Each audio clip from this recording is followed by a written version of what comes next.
I-45F, am sitting in my car outside St. Mary's Church in Boston, feeling like some cut-rate private investigator and wondering if I've finally lost my mind.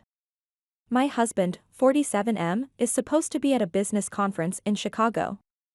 That's what his calendar shows, what his secretary confirmed, what the hotel reservation indicates. Yet here I am, because some stranger decided to play guardian angel or devil, I haven't decided which yet. The text message glowed in the darkness of my car, St. Mary's Church, 2 p.m. You need to see this. Unknown number. My hands trembled as I gripped the steering wheel, watching guests filter into the old stone building through my rain-streaked windshield. This is insane, I whispered to myself, but I was already reaching for my sunglasses. The church bells began their mournful toll as I slipped out of my car, heels clicking against wet pavements. Each step felt like walking toward my own execution. I slipped in through the side door, finding a spot behind a marble pillar. The familiar scent of incense hit me, and for a moment, I was transported back to my own wedding day 7 years ago. Same church, different dreams. The organ started playing, and my heart stopped because there he was, my husband, standing at the altar in a tuxedo I'd never seen before, his hands clasped in front of him with that familiar nervous tick in his jaw. He wasn't in Chicago. He was here, waiting for a bride. When she appeared at the entrance, the ground shifted beneath my feet. That graceful walk, those expertly styled dark waves, I'd know her anywhere.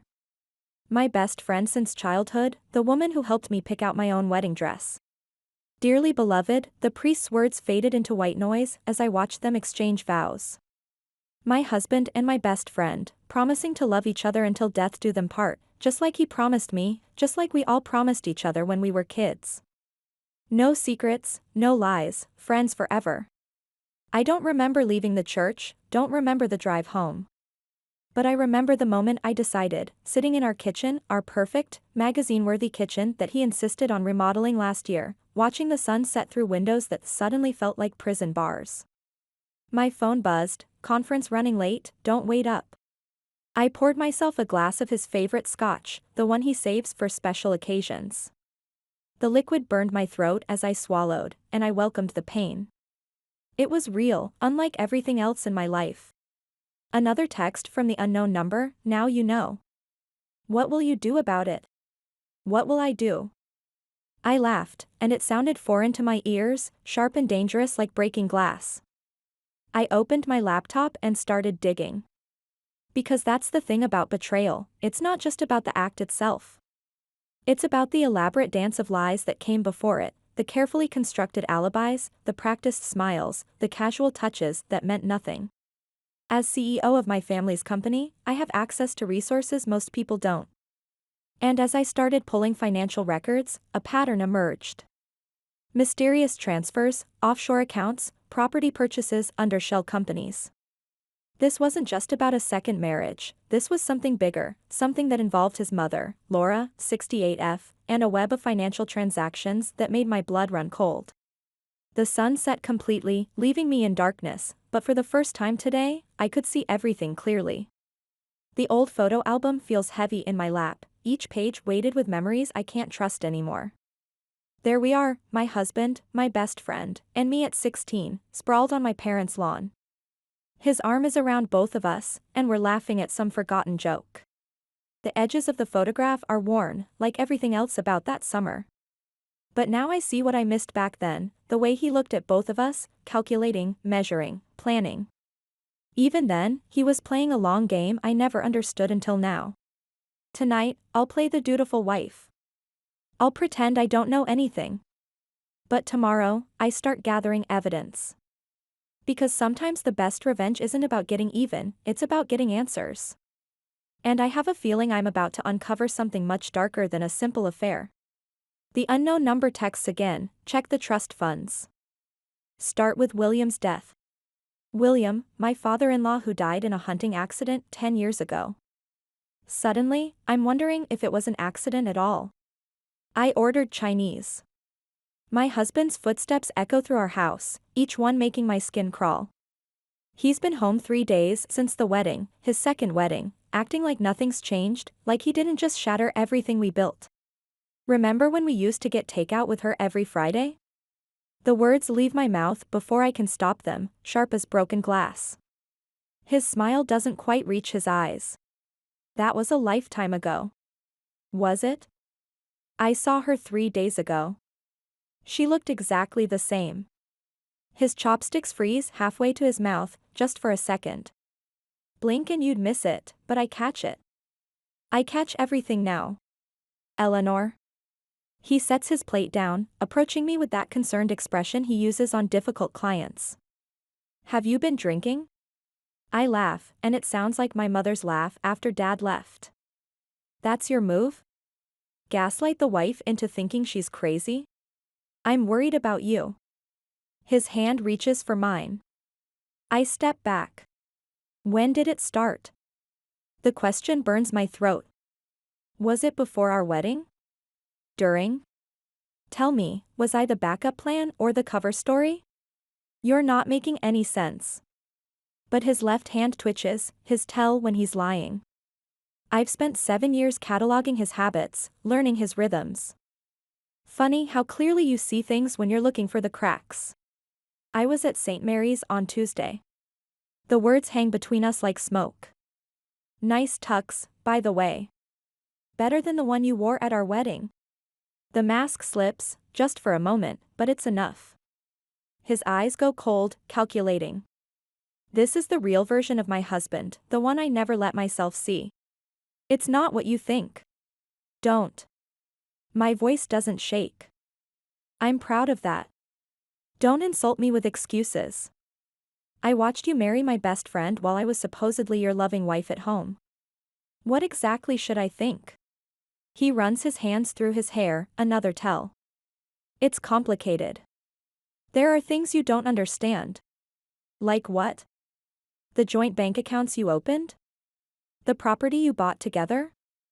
I move to the dresser, pull out the stack of documents I've collected. Or maybe the fact that your mother knew the whole time? That stops him. How did you? I'm not the idiot you think I am. I spread the documents on the bed. You should really use better passwords than our anniversary date. Though I guess that's meaningless now. Eleanor, please. He reaches for the papers. I hold them back. We can work this out. I'll explain everything. Like you explained your business trip to Chicago? I spread the documents on the bed of bank statements, property deeds, emails. Or should we discuss the trust fund Laura set up for your children with her? His face goes white. You had no right. I had every right. The scream tears from my throat, raw and primal. I'm your wife. I was your friend. We grew up together, all 3 of us, and you dash, I stop, breathing hard. He's staring at me like he's never seen me before. Maybe he hasn't. Maybe I've never seen myself either. Get out. This is my house too. Not anymore. I hold up one final document, power of attorney, signed last year when he was too busy to handle our estate planning. You should really read what you sign. Now get out before I call Michael and have him escort you out. He leaves, not because he's afraid, but because he knows this is just the beginning. He knows me well enough for that. I pick up the photo album from the floor, trace our younger faces with my finger. We look so happy, so innocent. Such perfect liars, all of us. But as I stare at the photograph, something catches my eye, a detail I missed before. In the background, partially hidden by a tree, stands Laura, watching us. Even then, she was orchestrating everything. The anonymous texter was right about William's death. Tomorrow, I start digging into that hunting accident. Because I'm beginning to suspect that my father-in-law's death wasn't an accident at all. And somewhere in this web of lies, I'll find the truth. Not just for me, but for William too. The cafe where my best friend and I used to share secrets feels smaller now. Maybe it's the weight of what I'm about to do, or maybe everything from my past is shrinking, becoming less significant with each new betrayal I uncover. She slides into the seat across from me, still wearing her wedding ring, my wedding ring's twin. The sight of it makes my coffee taste like acid. I didn't think you'd come, she says, fingers nervously tracing the rim of her untouched latte. Funny. I didn't think you'd marry my husband. The words come out softer than intended, which somehow makes them cut deeper. She flinches. Eleanor? She pauses. Did you know about the trust fund? I pull out the bank statements, sliding them across the table like playing cards in a rigged game. The one Laura set up for future children? Her face drains of color, not from guilt, from anger. Interesting. What trust fund? Now that's genuine surprise. I watch her scan the documents, her hands shaking slightly. $3 million, I continue, set aside for the grandchildren Laura always wanted. Guess I wasn't producing them fast enough. This can't be right. She pushes the papers away like they're contaminated. He said the marriage was just a formality for his inheritance. He said. I laugh, and it sounds like breaking glass. What exactly did he say? That he loved you? That I was cold, distant, career-obsessed? That's what he told his mother about me last month. She looks up sharply. How do you know that? Because I've spent the last week discovering just how thoroughly our husband has been playing us both. I pull out my phone. Want to hear the recording of him discussing property investments with Laura? The ones using your family's real estate connections? My family's. Her voice trails off. Her mother owns one of the largest real estate firms in Boston, a detail he knew well before he ever asked me out. Did you ever wonder why he chose us? The question hangs between us like smoke. The two best friends who'd never betray each other. The perfect cover story. Stop. She stands up so quickly her chair scrapes against the floor. You're trying to hurt me because I hurt you. I get it. I deserve it, but... Sit down. My voice doesn't waver. You haven't heard the best part yet. She sits, more from shock at my tone than obedience. Remember that summer internship he helped you get at your mother's firm? The one that convinced her he was such a wonderful guy? I slide one more document across the table.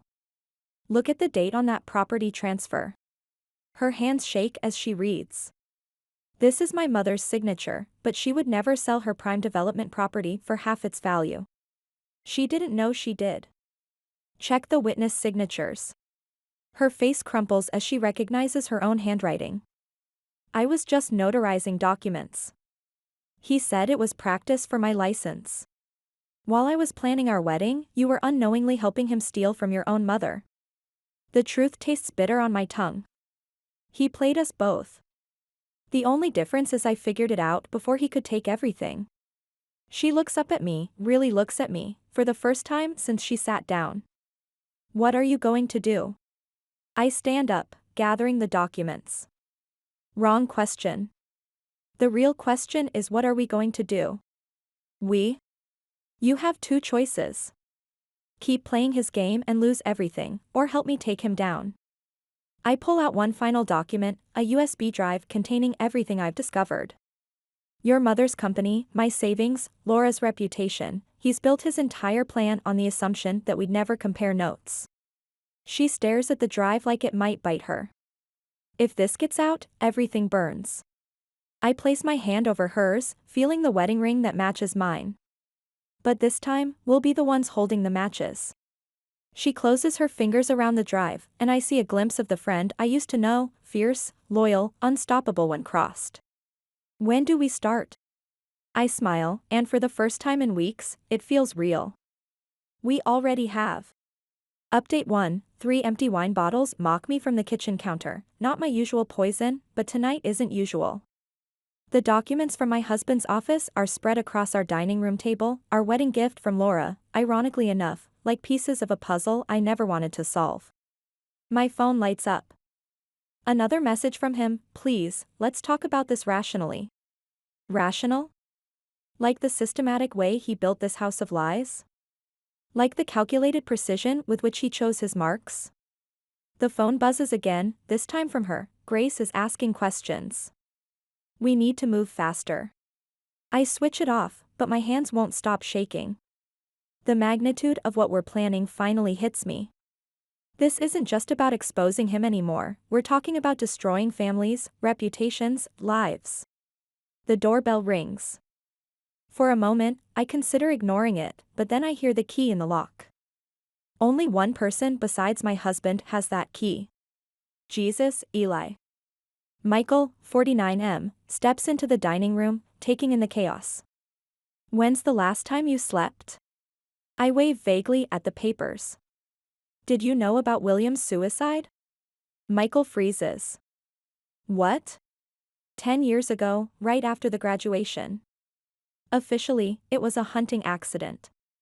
I hold up the newspaper clipping I found buried in Laura's financial records. Unofficially. I push forward a stack of bank statements. He discovered Laura and my husband had been embezzling from his company for years. Christ. Michael sinks into a chair. Does anyone else know? Just the person who's been sending me anonymous tips. I tap the burner phone on the table. They sent me this today, copies of William Mitchell's suicide note. He tried to stop them, Michael. He tried to expose them, and they dash, my voice cracks. I'm becoming them, the words taste like ash. All these plans for revenge, for justice, I'm turning into exactly what I hate. No, you're not. Michael's voice is firm. You're protecting people, Grace's company, your future, her future. Am I? I stand up, pacing. Or am I just so focused on destroying him that I don't care who gets caught in the crossfire? Because right now, I'm sitting here planning to expose everything at the family reunion, knowing it will devastate people who had nothing to do with this. Like who? Like his sister's kids who lose their college fund when I expose Laura's financial schemes. Like Grace's employees who might lose their jobs if the company's reputation tanks. I grab one of the wine bottles, not caring that it's empty. Like William Mitchell, who died trying to do the right thing while I'm plotting elaborate revenge scenarios like some comic book villain. Michael is quiet for a long moment. Then he stands up and takes the bottle from my hand. You want to know the difference between you and them? I look away, but he continues. You're standing here at 3 a.m. torturing yourself about the moral implications of your actions. They're sleeping peacefully, counting their money and planning their next con. That doesn't make it right. No, it doesn't. He starts gathering the papers, organizing them methodically. But it means you have a choice. You can expose everything dramatically at the reunion like you planned, or what? Or we do this the right way. Legally, carefully. He holds up William Mitchell's suicide note. We finish what your father-in-law started. But we do it smart, we protect the innocent parties first. The burner phone buzzes. Another message from the anonymous source, ask Laura about the offshore accounts. I stare at the message, then at the chaos spread across my dining room table. 7 years of marriage, a lifetime of friendship, generations of lies, all leading to this moment. Okay, I say finally. Show me how to do this right. Michael nods, pulling out his phone. First, we need to talk to someone who specializes in financial fraud. I know a guy. Wait. I grab his arm. Before we do this, I need to know something. Are you helping me because I'm right, or just because I'm your sister? He meets my eyes steadily. Both. And neither. I'm helping you because someone needs to stop them, and you're strong enough to do it without becoming them. I look at the empty wine bottles, the scattered papers, the evidence of my near descent into their world of manipulation and revenge. Maybe he's right. Maybe there's a better way to burn it all down. For William. For justice. For all of us who got caught in their web of lies. The sun is rising when we finally finish organizing the evidence. Tomorrow, we meet with Michael's contact. But tonight, for the first time since I sat in that church, I feel like I'm doing the right thing. Not for revenge. For justice. And this time, we're doing it right. Update 2, Michael's lawyer friend keeps talking, but I'm fixated on the single sheet of paper in front of me, a list of names. Children, mostly. Beneficiaries of trusts that would collapse if we moved forward with our plan. The offshore accounts are just the beginning, James Harrison says, spreading more documents across his mahogany desk. Laura Mitchell's financial web extends through at least 3 generations of both families. How many people would be affected? My voice sounds distant even to myself. Directly? Around 30. Indirectly, he shrugs, we're talking about dismantling a decades-long scheme. The ripple effects could impact hundreds. Michael leans forward. But we can prove the fraud easily. The question is whether we should. James taps the list of names.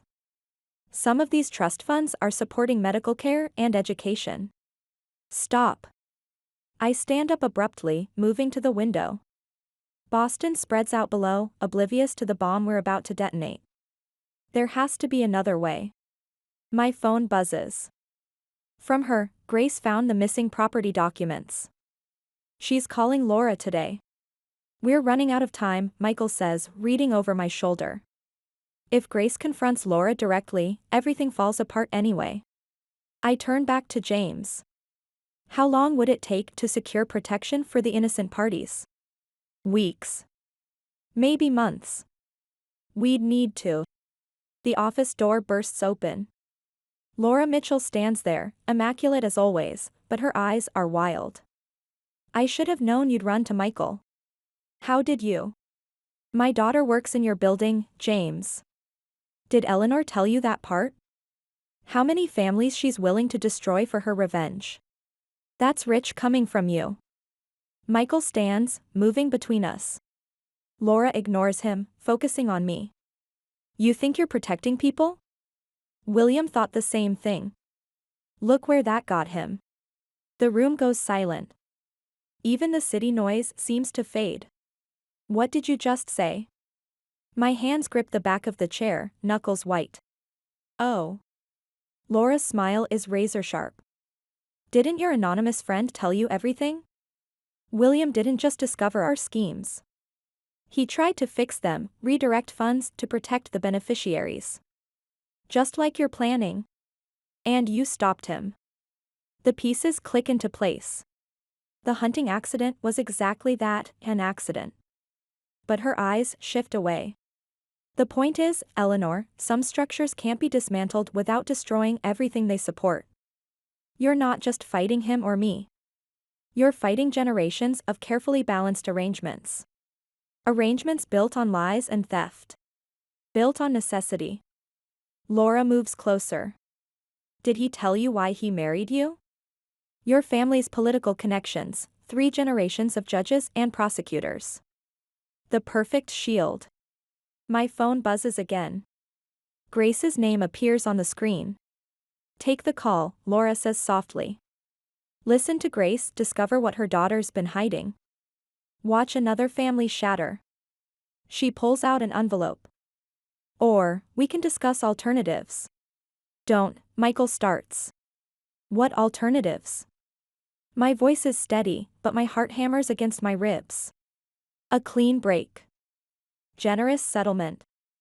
The innocent parties stay protected. Laura sets the envelope on James's desk. Everyone wins. Everyone except Justice, Michael snaps. Justice? Laura laughs.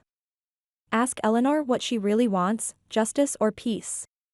My phone keeps buzzing. Her messages join Grace's calls. The list of names stares up at me from the desk. Children. Families. Futures. How long do I have to decide? Until Grace finishes reading those documents. Laura moves to the door. Choose wisely, Eleanor. Unlike William, you still have a choice. She leaves, and the office feels both larger and more suffocating. You can't seriously be considering this, Michael says. I pick up the list of names, then my still buzzing phone. What if she's right? What if trying to fix this just makes everything worse? That's fear talking, not justice. Maybe. I look at James. But what if fear is trying to tell us something important? The phone buzzes one final time, then falls silent. Whatever Grace discovered, it's too late to stop it now. I pick up Laura's envelope, feeling the weight of decisions not yet made. I need to talk to her, I say finally. Before we decide anything else. Because sometimes, I'm learning, revenge isn't about who you're willing to hurt, but who you're willing to save. Update 3, the Mitchell family estate looms before me, its windows glowing like warning beacons in the dusk. Cars line the circular driveway, all the players assembled for what they think is a surprise anniversary party for Laura and her second husband. Last chance to back out, Michael stands beside me, holding the briefcase containing everything, every document, every recording, every piece of evidence we've gathered. They're already inside, she appears at my other shoulder, her voice tight. Grace is with them. He's watching the door like a hawk.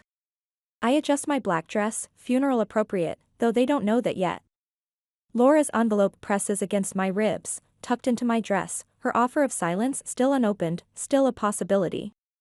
We enter through the kitchen, where caterers bustle around, unaware they're serving the last supper of the Mitchell dynasty. He spots me immediately, his face flickering between relief and suspicion. Eleanor? He moves toward me, champagne glass in hand. I didn't think you'd come. And miss Laura's party? My smile feels like broken glass. Wouldn't dream of it. His eyes dart to the briefcase, to her, to Michael. I see the moment he realizes something's wrong, but Laura's voice cuts through the murmur of conversation. Everyone, please gather in the main hall. The crowd shifts, carrying us with it. I catch glimpses of familiar faces, Grace, pale but composed, Laura's second husband, oblivious and beaming, his sister, clutching her children's hands. The children. God, the children. Laura raises her glass.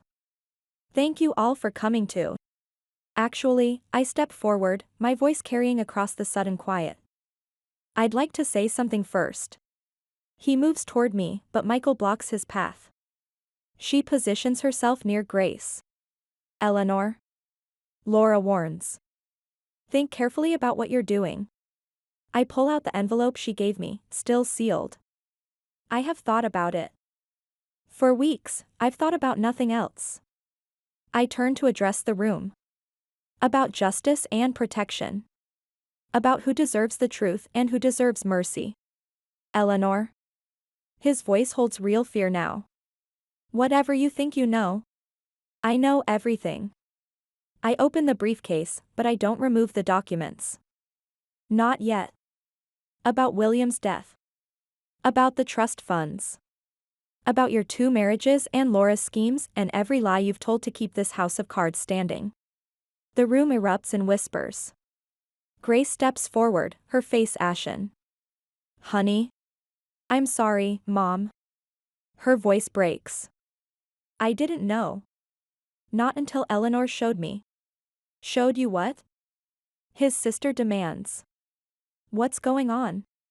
I look at the children, their confused faces, their innocent futures hanging on my next words. Laura's envelope burns against my skin. The truth, I say softly, is that I came here tonight to destroy everything. To expose decades of fraud and manipulation. To get justice for everyone who's been hurt by the Mitchell family's lies.